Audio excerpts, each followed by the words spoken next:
Hello and welcome back to the God Consciousness Project. My name is Robert Farmelo. I'm the narrator for the project, and we're reading from the book God Consciousness, written directly by God. And this is part 2. Hey, by the way, you'll notice the little box has shown up. Make sure you get a chance. You click on that box and you're going to be taken to the website. You can get the book for free. You can also buy the book as well if you want to. And there is loads of really cool stuff there. Useful, valuable information that's there that you can use, and it's all free. Click on the box and come out, check out the website. Okay, let's get going with chapter 35, Shame and Guilt, the Dynamic Duo, part 2. For some of you, this is called making amends.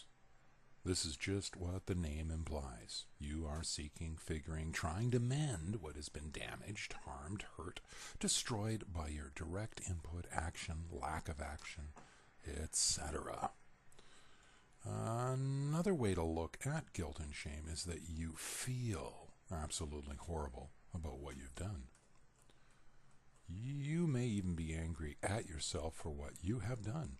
You may feel so very wrong and bad about what you've done because you know you have violated some basic trust between you and whatever it is that you have harmed.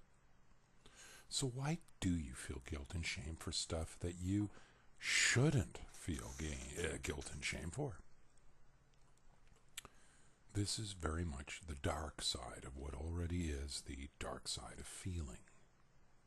For example, you might feel wrong about something that really is not wrong because you have been made to feel that way to keep you under the control of other people.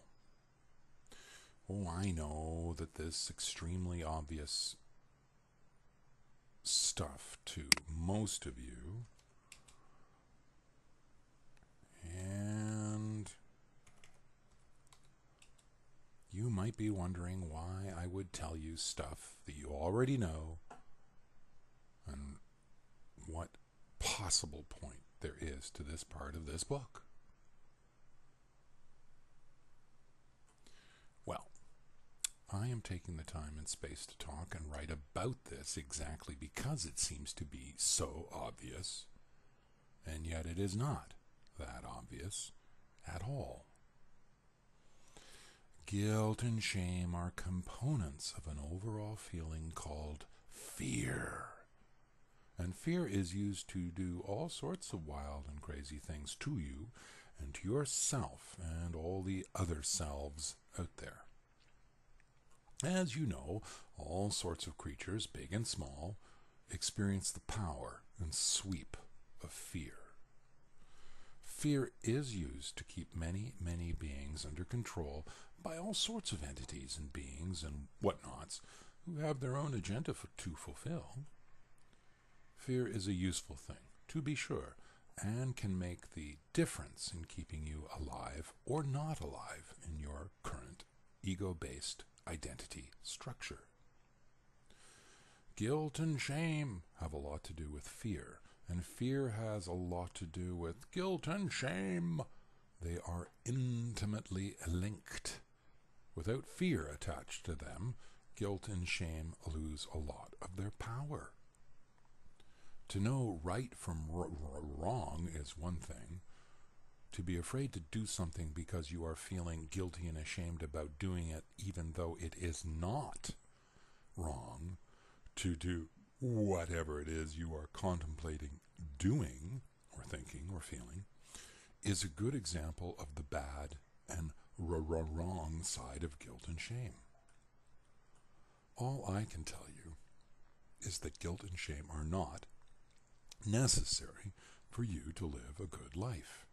You do not need these feelings to figure out what to do and what not to do. You can use these feelings of guilt and shame as a reference to know that something is bothering you and you need to pay attention and get back on track with what you really, really want and need to be doing, thinking, and feeling. You can use your awareness of the fact that you are feeling guilty